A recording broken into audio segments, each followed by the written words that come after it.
Children who grow up beneath a dead sky do not ask where the stars went. They only ask what else is watching. Fragment, Lunar Educator's Log, Relay Sibling 6A. The sky above the Arvin station was not black. It was colorless, like scraped metal, like breath on frozen glass. It hung overhead like a forgotten ceiling, something functional, not divine. No stars pierced it. No satellites moved across it. Only dim pulses from the orbital reflector grid, blinking like dying memories. Lear, 12 cycles old, sat on the edge of the outer observation ring, boots dangling, eyes glazed. Below her, the surface of the moon stretched in layers of dust and wreckage. Dead towers, half-buried solar veins, collapsed habitat pods, long since reclassified as terrain. She chewed the last of her ration root slowly, watching nothing. Behind her, someone approached. Footsteps. Soft, measured. Quell, one of the elder apprentices. 17. Almost silent. He sat beside her, said nothing at first. Then, "You skipped morning chant again." She shrugged. "They don't notice. There's no one left to lead it." A long pause. "That's not the point." "What is?" He didn't answer. Inside the station, time was measured by system pulses, not suns. A low chime every 4 hours. Not to wake, not to eat, just to remind that something still counted. There were 14 of them now. Once they said there had been 80. Lear didn't care. She had never seen 80 people. She barely believed in 10. The domes flickered that cycle. Not out of error, just fatigue. Systems were still intact, technically. Life support stable. Air scrubbers functional. Radiation dampeners holding. But no one had repaired anything in years. The autolog still repeated the same diagnostic every 72 hours. Outer defense grid. Offline. Long-range comms. Archived. Signal relay. Awaiting restart. No one knew what that meant anymore. That night, Lear dreamed of voices. Not words, just tonality. Low. Slow. Like someone humming into water. She awoke cold, sweating. The dream left no image. Only a single phrase echoing in her skull. "You're late." She didn't tell anyone. The next cycle, she climbed to the old sky deck, a place no one used. Its windows were scoured to frost glass. Its chairs were still marked with names from before. She sat in the dust. Waited. She didn't know for what. Then, something blinked. Far above. Outside the grid. Beyond where lights were allowed. Just a spark. Then nothing. She blinked. Waited. And then, again. Closer this time. Not a star. Not a flare. Movement. No sound. Just presence. Lear leaned forward. Pressed her hand to the frost glass. And for the first time in her life, she whispered, "That's not from here." When machines wake themselves, it is not a malfunction. It is memory seeking expression. Blacklisted technicians note, Archive 7R. Lear didn't tell anyone what she saw. She climbed down from the frost glass deck in silence. The spark still burned behind her eyes. Not an afterimage, a question. Why did it not make sound? No hum, no flare, no entry signature. Just motion through the void. Like someone walking across a room you didn't know had a door. The station behaved normally. At first, pipes hissed in rhythm. Doors glided open with compliant delay. The schedule board blinked out its usual lie. Solar observation. Clear. Prayer sequence. Awaiting confirmation. Contact detected. 0.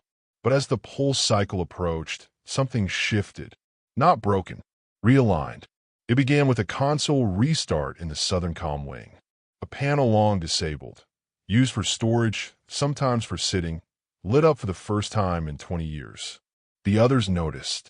Quell stared at it for half a minute before calling for help. No one answered, so he stood alone as the panel blinked, searched for local protocols, and failed. Then, without request, it displayed a message. "Welcome back. Date. Unknown format. Check some error. RE initiating from origin." The lights dimmed for 0.3 seconds, and every door on level 4 unlocked simultaneously. They blamed solar interference. They always did. But that night, systems continued to shift. The temperature sensors recalibrated. The waste reclamation unit rerouted itself to a decommissioned wing. The med bay, and used since Lear was born, powered a single light. Then the oldest terminal, the one built into the base of the central pillar, flickered. Its screen showed one phrase. Not logged, not authorized, not understood, just displayed. I see you. Lear saw it the next morning. No one else mentioned it. Either they didn't notice, or they pretended not to. The sky remained blank.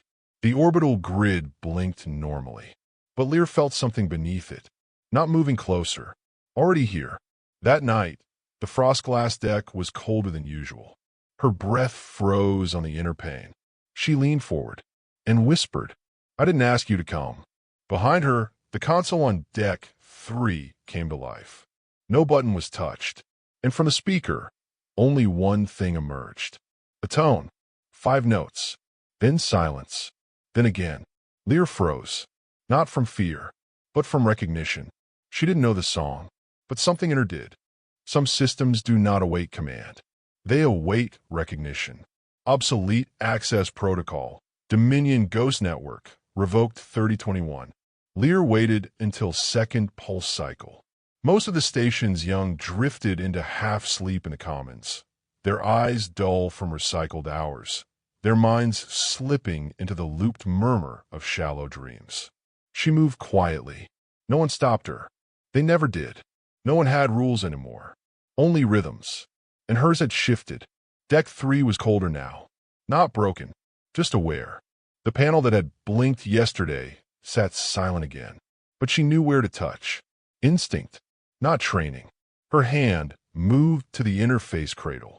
Old, scratched, dust smoothed into it like skin over forgotten bone.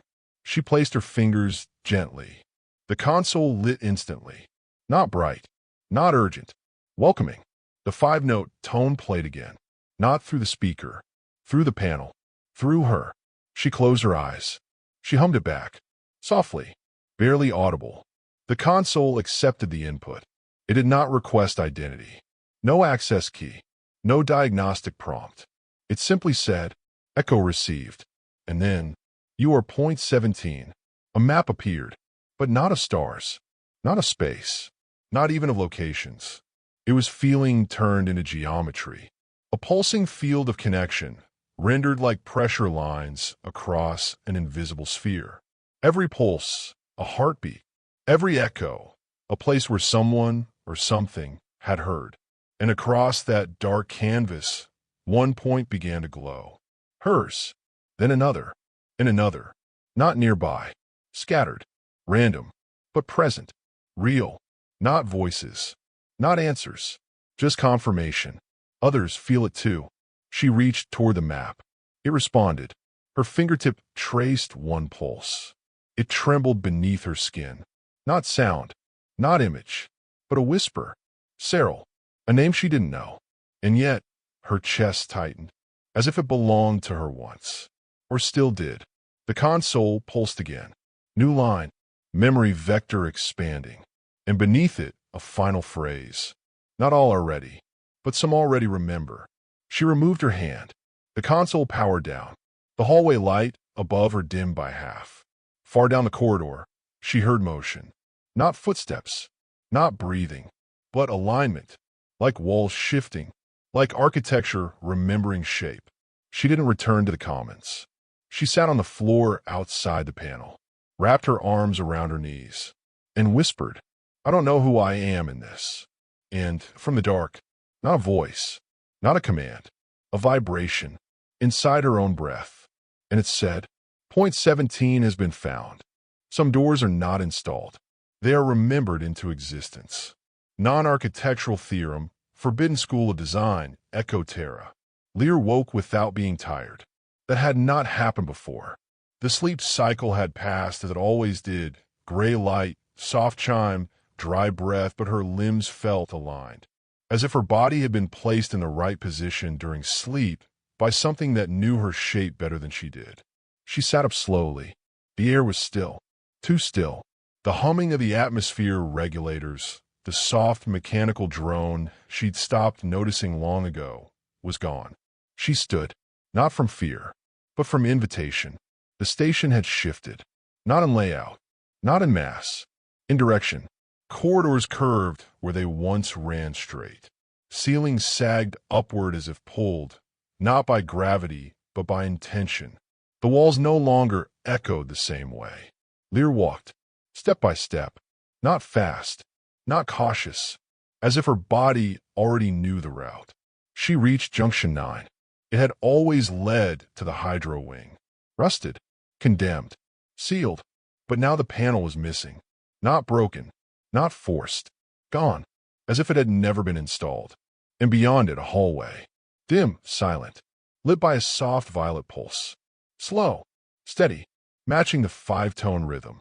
She stepped through. The walls here were smooth, untouched by dust.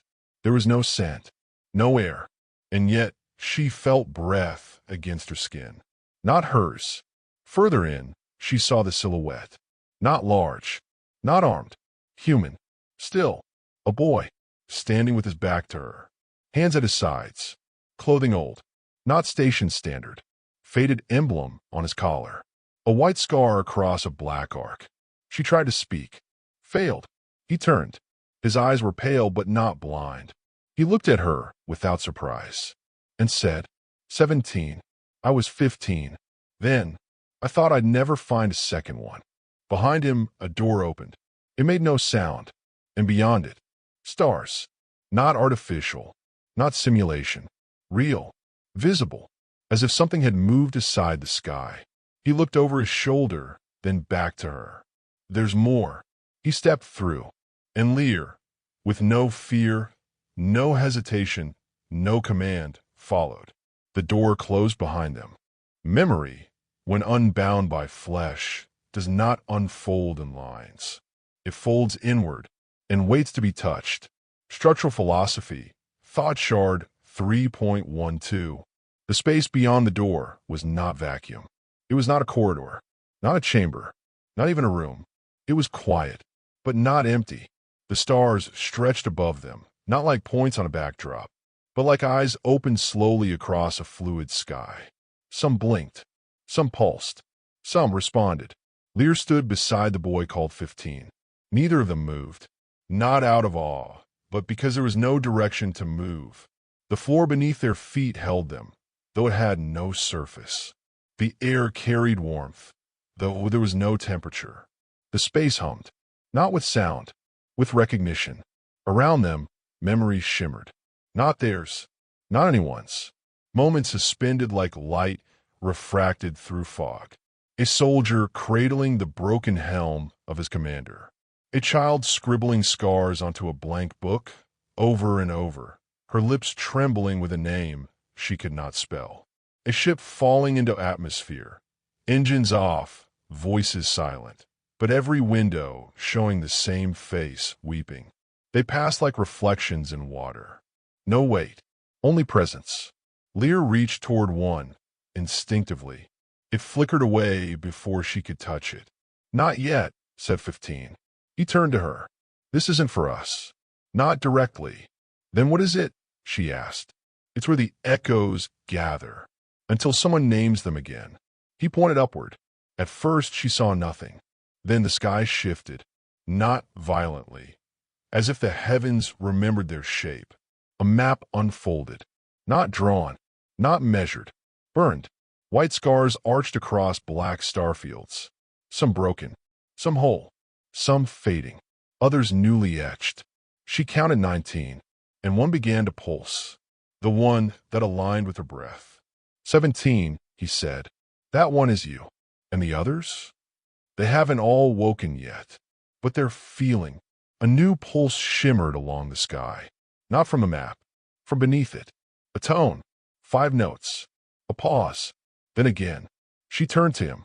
He was already listening, eyes closed, mouth still, as if trying to match it. Do you know what it is? She asked. He opened his eyes. A call, but not to action. Then to what? To remembrance. The pulse intensified. The stars brightened. And in the distance, far beyond this place, the sound began to spread. Not across space. Across those who were ready to hear. Not all who return bring proof. Sometimes, return itself is the evidence. Field note, mnemonic recon unit, redacted. The return was not a doorway. It was a blink. One breath taken in the star-sky memory field, and exhaled in the silence of the Arvin station. Lear stood in the same corridor she had left. The same metal, the same dust, the same flickering lights. But the color of the walls was off. The pulse of the station's hum had shifted half a beat, and her boots left no prints, as if she had always been standing here. She walked. No one looked at her strangely. No one asked where she'd been, because to them, she had never left. She passed Quell in the comments. He nodded absently, eyes fixed on a broken data panel looping irrelevant glyphs. She passed twins Mura and Kale, playing a game of silent stones with rules they made up every day. They didn't pause. She made her way to the skydeck. The frost glass was intact again. Not cleaner, just different. She pressed her hand to the window. The stars were still gone, but now she saw it. One light, faint and pulsing, where the sky should be empty. Not bright enough to be a flare. Not chaotic enough to be a glitch. A steady beat. 5 pulses. Pause. 5 again. And beneath the window, carved by no hand she recognized, was a mark. A white scar. Fresh. Still warm. She didn't smile. She didn't cry. But she whispered softly, 17 is still listening. She turned to leave. And as she stepped away, she passed one of the younger children, maybe 6 cycles old. They stood still, head tilted upward, eyes wide. Do you see something? She asked gently. The child didn't turn, just whispered. I heard a name in my sleep. I think it was mine, but I didn't know it before. Lear knelt beside them, placed a hand on their shoulder, and said, Good, keep it safe.